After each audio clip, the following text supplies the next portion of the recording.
Hey everyone, Teacher Lisa here from Learning with Lisa. Today I come to you with an awesome way to prepare for your classes with VIPKID. So if you have not already, please subscribe to my channel below. If this topic has resonated with you, please leave a comment, a question, anything at all. I would love to hear from you. Also, please email me at learningwithlisa20@gmail.com. As we prepare and plan for our lessons with VIPKID, I want you to understand that the lessons are already done for you. So all that planning and all that prep work, you don't even have to deal with that. It's all done for you. Whereas in a brick and mortar classroom, you would have to plan your lessons weekly, monthly, units. You would have to come up with themes or projects. You might even have to create the curriculum. Where here with VIPKID, this is all done for you. And that is the absolute best part, is there's not a lot of time that goes into the prep work. And today I'm going to talk about how you can minimize that time and how you can have everything planned accordingly so that you are ready to go for your classes the next morning. So as we plan and prepare for our lessons, what you do have to do is prepare yourself for your lesson. You have to make sure that you have your props readily and available. You have to make sure that you've identified those instructional strategies, especially those ESL strategies that you want to teach. You need to preview the lesson and identify the content that you're learning and make sure that you're familiar with it and you understand the expectation or the objectives that the student needs to meet for that lesson. The more you teach, the more that you will become comfortable with the content. So you'll be able to preview the lesson at any time, but as you teach more classes, you might already know the content, so you won't have to spend as much time reviewing the content, prepping, identifying props, and all those things that come in need for teaching a lesson. So as you are preparing yourself for your students, you're also familiarizing yourself with the content, with the props, ESL strategies, and know that over time you're going to become more confident in your teaching and you will have taught many more classes. So you'll become comfortable with what you are teaching, the layout of the slides, the functions, all those things that you will see as you begin teaching your first few classes. So when you are prepping, the rule technically is that to spend 30 minutes or less on one class. So especially in the beginning when you're teaching, spend 30 minutes or less. Don't spend any more time than that. And as you become a more fluent teacher, you will spend less and less amount of time. So now I generally have spent 5 minutes or less on my classes. Also, you don't want to prepare your classes more than 24 hours in advance. And the reason being is that parents will cancel their classes all the time. And they have up until that 24-hour mark before it become deducted from their classes that they purchase. So they have up to 24 hours. So if it's more than 24 hours before you teach them, they can cancel that. And so that's why I recommend don't prepare for your classes more than 24 hours in advance, because otherwise you're putting more time in than you have to, especially if they end up canceling. So when I began teaching, I created a system for myself to help keep me organized and keep me grounded. It would help prepare me for my upcoming lessons with all the props and all the key components that I need to teach that students for that day. So I've identified 4 steps that kind of help walk me through my preparation for my classes. So the first thing is I would use my VIPKID portal, or also you have your VIPKID Teach app that you can use. I actually use the app all the time. So then that way throughout the day I can check my schedule, any changes, all of that. So on this app, this is where I'm going to identify my classes, the students that I'm going to teach, my classes, who they are. And how I do that and how I plan is I have these red apples here. They are laminated, and I had these when I was a classroom teacher and I had all my students' names on them. So what I use is each apple represents a student. So I look at my schedule and I identify, okay, I have Ella at 6 a.m. and she is 6. So what I'll do is on the apple, I'll include their age, their name, as well as the time of the class. And the reason that I do the age is to help me when I go to get ready at the last minute for their class, for the next class, I will get my reward ready. So that way I can see, oh, she's 6. This would be a perfect reward for her real quick. And she's a regular, so I know what she enjoys, but if it's a new student, that age as well as the gender helps me to know what would be a good reward. Also, this particular student has a girl name, but there are students that are Happy, Babo, like there's different names that you're not always sure if it's a girl or a boy. So make sure when you're on your app or the portal that you look at the gender, you look at the age. Also, another thing would be to look at previous teacher comments. Please do keep in mind, just like if you're a brick and mortar teacher, every year is a different year, just as every day is a different day with a different teacher. So the student might have had a rough day yesterday, but they have an awesome class with you. And maybe you are just a teacher that just really resonates with them and they just love being with you. So don't always take those teacher comments to heart and think that that's how that student's going to be, because I've had times where it's turned around for me and that student was awesome. But you know what? There's other kids probably that have not always jived with me as well. So again, just know that those comments are there for you to view. Take them with a grain of salt, but also move forward from that and give that student every opportunity to exceed for your lesson. And you might be wondering, why does she use this apple? So I find that they're laminated, so I can easily erase them every morning or right after the classes. Also, I love that I can take a binder clip and I can attach phonogram cards, I can attach ABC cards, I can attach weather cards, anything that is considered a prop that can be attached to the binder clip. Then that student and everything is all there and clipped together, and then I put it in a bin for that particular day. Also, I will attach the actual lesson card, which I'm going to show you in a few minutes what that looks like. But I will also attach the lesson card to this, so everything is all ready to go. So when I go to get ready for my next class, I pull these out and it's all clipped together. So as you are looking at your teacher app or the portal for VIPKID, now we're going to identify the lesson code. So the lesson code is what is attached to each of your students in your schedule. So you will see, this is an example here I've created for you. You will see something that looks like this. It's a lesson code. So I want you to see that each letter represents a word that is attached to this lesson code. So NC is the first part of the lesson code. NC stands for major class, okay? So this is a major class, meaning that this is not a trial class. This is not something that they're just checking out, just seeing if they like VIPKID, which they do get those, but this is not a trial class.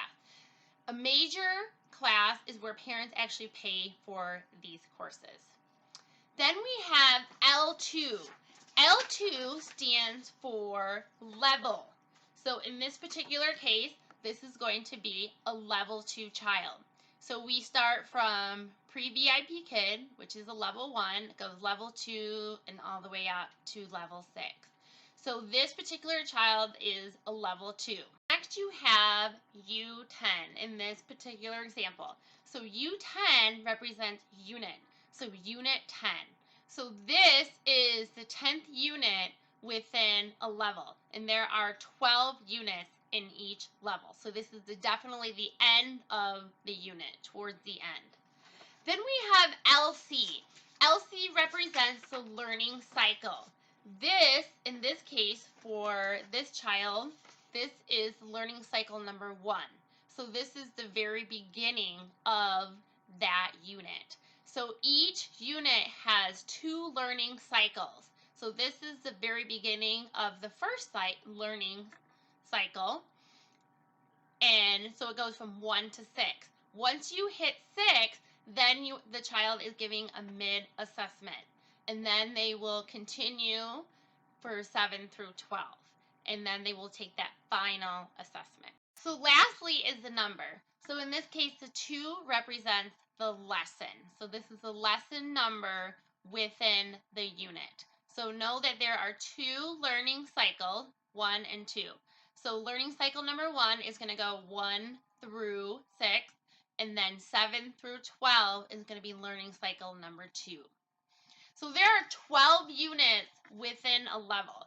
So this level 2, so this child's going to go through 12 units before they go on to level 3. And there's 12 lessons within each unit. So that means that there's 144 classes in each level. So that's a lot of classes for these students to be taking.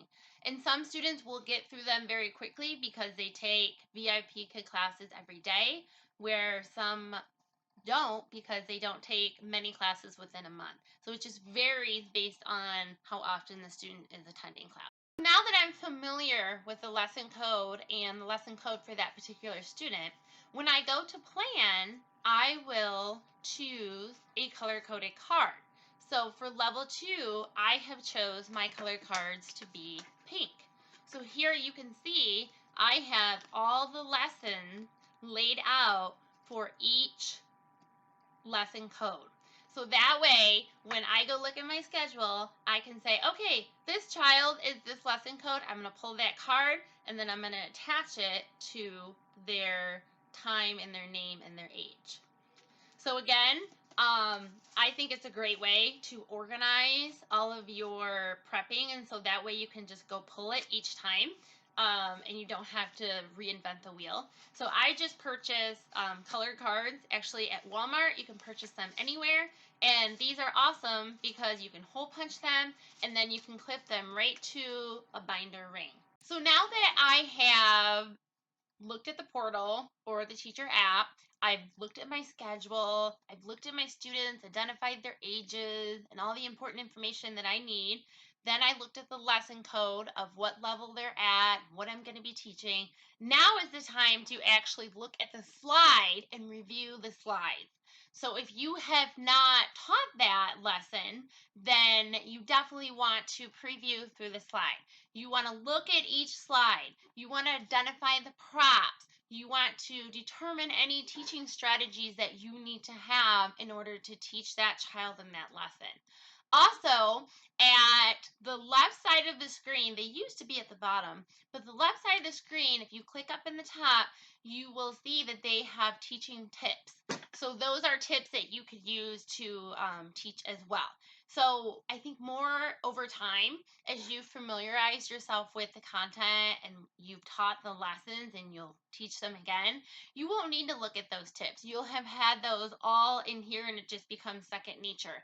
But when you're beginning the first time out of teaching classes, definitely look at those tips and see how VIPKID has laid out that slide. And then you can obviously incorporate your own strategies as well. So now I will take my cards. So in this case, for level 2, I chose pink. So at the top of my card, I am going to write the lesson code right up here at the top. Then on the left side, I'm going to identify any props that I want to use in that particular lesson. So you can, if you're a teacher that likes to use minimal props, that's fine. You could just maybe put a couple. In this case, I have farm, chicken, cow, cat. So these are props that I'm going to use in this particular lesson. Next, I'm going to identify the objective. What is the goal of the lesson? What is the goal for the student to meet by the end of the lesson? In this case, I can say the names of wild and domestic animals. So this student will need to be able to do that by the end of the lesson. Then I will also identify any vocabulary words that I want to make sure that the student is introduced and it's reviewed and they say it over and over. So in this case, for this lesson, it's chicken, farm, and the verb to use. So these are the vocabulary words that I'm going to hit. Then I'm also, in my note card, I'm going to include sentence patterns. So what sentences are we going to focus on in the lesson? In this case, a chicken lives on a farm. A cat lives in a house. So these are sentences that the student is going to repeat or you're going to ask a question and the student's going to answer in this sentence frame. So these are sentence patterns that you will review throughout the lesson, and they will scaffold. So once I have completed all this for this lesson that I've never taught, I will have it available for me in the future. So I don't have to rewrite and do all this work again.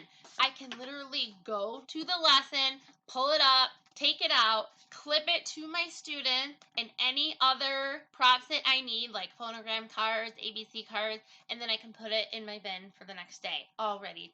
Another option that I have seen other teachers do is you could number these cards. So this card would also have the number of slides in the lesson, and you can take notes for each slide. So these cards are not for the student to view. These are just cards for you to kind of glance at if needed. Especially when you're first starting off, nerves might be kicking in, so you have something to reference because you have previewed the slide, you have looked at the content, you know it. It's just you might need a little guidance. So it's there for you, but not for the student. Also, just to kind of give you an idea of how I set it up, I did white. It represents VIP Kid, pre-VIP Kid, level 1. Then I did pink for level 2. Level 3, I did orange. And then level 4 and 5, I did green and yellow. I have not taught level 6. I am not certified in that. But again, you can identify your own colors for what levels you are certified to teach. But now I have all of them here, and they're all available to me. And I don't have to spend all this time previewing the slides because I know I've already taught it. I know that I have the key components, back to what's on here, the key components of the lesson, and I'm ready to go. So there is absolutely no need to memorize any of the slides, the content. You preview it a couple times, use these note cards to help take notes, number the slides if you have to, if you prefer that. But really, there's no memorization going into this, and the more that you do it, you'll become even more confident and comfortable with the content on these slides. So today I have talked about a way that I plan in my classroom. So first I look at my schedule, either in the teacher portal or the teacher app. Then next we look at the lesson codes and we identify what lesson is being taught. We will pull that card and we'll identify the props, the objectives, the sentence frame, any keywords, vocabulary words that are taught in the lesson. And this is also a place where you can jot notes. Or even furthermore, you could provide extensions. So if it's a level 3 or 4 or 5 and you want to put some extension questions on there, that is a perfect place to do that because then you can reference to the lesson while you're teaching it. So I have identified all of those things that hopefully will help you plan when you have your upcoming classes with VIPKID. I hope that this video has helped you and kind of release some of that stress for you, that it can be overwhelming in the beginning, but if you prepare and plan and start doing that now, it does get easier in the end. I promise. I absolutely promise that. I would love to help you in your journey in becoming an ESL teacher and helping you plan and helping you just become better at what we all love to do. So it would be my absolute honor to help guide and support you every step of the way. Know that I will help you from the beginning of the process all the way through your teaching. I will be there to support you. So please see my referral link in the description box below. That's right underneath the video, and click on that if you are ready to get started. Also, please go ahead and subscribe to my channel and email me. Email me at learningwithlisa20@gmail.com. I look forward to hearing from you. And as always, go learn something new. Have a great day.